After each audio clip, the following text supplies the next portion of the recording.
ಸಮಸ್ತ ಜನಪ್ರತಿನಿಧಿಗಳು ದಕ್ಷಿಣ ಭಾರತದ ಕುಂಭಮೇಳ ಎಂದೇ ಪ್ರಖ್ಯಾತಿ ಹೊಂದಿರುವ ಕರ್ನಾಟಕದ ಅತಿ ಹೆಚ್ಚು ಭಕ್ತರು ಸೇರುವ ಜಾತ್ರೆಗಳಲ್ಲಿ ಒಂದಾದ ಕೊಪ್ಪಳದ ಗವಿಮಠದ ಶ್ರೀ ಗವಿಸಿದ್ದೇಶ್ವರ ಜಾತ್ರಾ ಮಹೋತ್ಸವದಲ್ಲಿ ಗಾಲಿ ಜನಾರ್ದನ್ ರೆಡ್ಡಿಯವರು ಧರ್ಮಪತ್ನಿ ಲಕ್ಷ್ಮೀ ಅರುಣಾ ಅವರ ಜೊತೆಯಲ್ಲಿ ಪಾಲ್ಗೊಂಡು ಗವಿಸಿದ್ದೇಶ್ವರನ ದರ್ಶನ ಪಡೆದರು. ನಂತರ ಶ್ರೀ ಅಭಿನವ ಗವಿಸಿದ್ದೇಶ್ವರ ಮಹಾಸ್ವಾಮಿಗಳ ಆಶೀರ್ವಾದ ಪಡೆದರು. ಮೈಸೂರಿನ ಸುತ್ತೂರು ಮಠದ ಶ್ರೀಗಳು ಧ್ವಜಾರೋಹಣ ನೆರವೇರಿಸಿದ ನಂತರ ರಥೋತ್ಸವಕ್ಕೆ ಚಾಲನೆ ನೀಡಲಾಯಿತು. ದಕ್ಷಿಣ ಭಾರತದ ಮಹಾಕುಂಭಮೇಳ ಎಂದು ಬಣ್ಣಿತವಾಗಿರುವ ಕೊಪ್ಪಳದ ಶ್ರೀ ಗವಿಸಿದ್ದೇಶ್ವರ ಜಾತ್ರೆಯ ಮಹಾರಥೋತ್ಸವವು ಲಕ್ಷಾಂತರ ಭಕ್ತರ ಜಯಘೋಷದ ನಡುವೆ ಶನಿವಾರ ಸಂಜೆ ವಿಜೃಂಭಣೆಯಿಂದ ಜರುಗಿತು.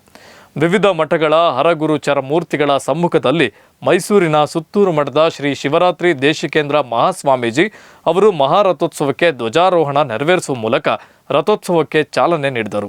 ರಥೋತ್ಸವಕ್ಕೆ ಚಾಲನೆ ಸಿಗುತ್ತಿದ್ದಂತೆ ನೆರೆದಿದ್ದ ಲಕ್ಷಾಂತರ ಭಕ್ತರು ರಥಕ್ಕೆ ಉತ್ತುತ್ತಿ ಎಸೆದು ಭಕ್ತಿಯನ್ನ ಸಮರ್ಪಿಸಿದರು. ಜಯ ಶ್ರೀ ಗವಿಸಿದ್ದೇಶ್ವರ ಎಂದ ಭಕ್ತರ ನಾಮಸ್ಮರಣೆ ಮುಗಿಲು ಮುಟ್ಟಿತ್ತು.